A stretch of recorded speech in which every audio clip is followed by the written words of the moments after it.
New laws just a few years ago require social security numbers, etc. I assume things are changing for the Amish. No, absolutely not for my group. The old order Amish, they will never give in and allow social security numbers.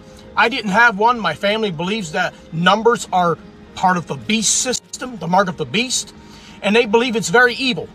My group of old order Amish will not allow a social security number. I had to apply for one. It took me about 9 months to prove where I'm from, the Amish, for the government of the United States to issue me a social security number. But I can tell you that my particular group, they will never give into that. A lot of Amish in many areas are allowing social security numbers.